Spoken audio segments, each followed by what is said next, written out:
Дорнод аймгийн Чулуун ороод замын ерөнхий боловсролын сургуулийн бага боловсролын бүтээлч уншлага үйл ажиллагаанаас зөв хурдан уншихын эхлэл нь үгийг үеэр зөв зааглахаас ихтэй.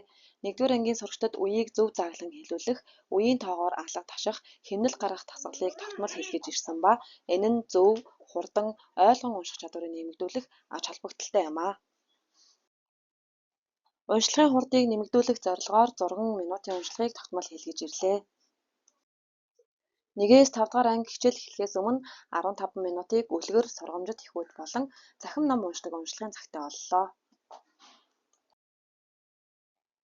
Үлгэрийн сэдвээр мини театр, том ном хийж, сурагчдын уншиж ойлгосон үлгэрийн дүрийг бүтээлгэн ярих чадварыг нэмэгдүүлэхэд ашиглалаа. Үлгэрийн бааtruуд амилсан нь сэдэвт ажлыг зохион байгуулсан ба 6 бүлгийн 145 суралцагч тэдний эцэг эхчүүд өргөнөөр оролцсон ажил оллоо.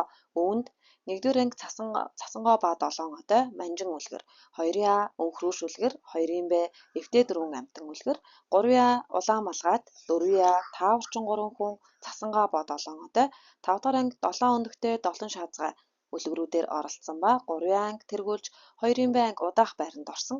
3-ын ангийн эцэгхийн зөвлөл хамгийн сайн оролцоотой зөвлөлөөр шалгарлаа. Энэхүү ажил нь хүүхэд багчууд эцэг эхчүүдийн сонирхол нийцсэн, оролцоог хангасан, хүүхдийн өөрийгөө илэрхийлэх, уншснаа ойлгох, өөртөө итгэлтэй байдлыг харуулсан, эцэг эхчүүд хүүхдээрээ бахархсан сайхан үйл ажиллагаа болсон. Цаашид энэ үйл ажиллагааг жил бүр уламжлал болгон зохион байгуулахаар боллоо.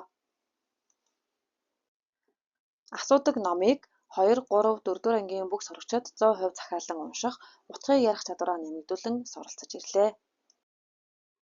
2-оос 5 дахь ангийн сурагчдыг уншсан номын тэмдэглэл хийх чадварт суралцуулж байна. Уран жиргээ 2025 аймгийн уралдаанд 5 дахь ангийн суралцагч Анужин Мангас ичхлээ гижүү хичээлийн шинжил зохиолоор оролцож, Анужин маань 5 дахь байранд орлоо. Сургуулийн бага анги хичээлдэг заланд суралцагчид чөлөө цагаараа ном уншин, ойлгон унших чадвараа нэмэгдүүлж байна. Дорнод аймгийн Төв намын сан 2022 оноос хойш хөгжүүлж буй цахим номын сандаа бага, дунд, ахлах ангийн сурагчдыг сурах өчөөд, цэцэрлэгийн насны хүүхдүүдэд зориулсан үлгэрүүд, мөн төрийн шагнал зохиолууд, утгын чимэг богино өгүүллийн наадмын тэргүүн өгүүлбэрүүд болон танин мэдхийн дөрвөн зохиолуудтай цахим номын санг 1 жил үн төлбөргүй унших эрхийг 4-өөс 5 дахь ангийн 68 суралцагч нийлгэсэн ба тэд тус бүрдээ 12 ном уншаад асуулт даалгаврыг ажиллаж, цахим ном унших чадварт суралцаж байна. Анхаарал хандуулсан та бүхэндээ баярлалаа.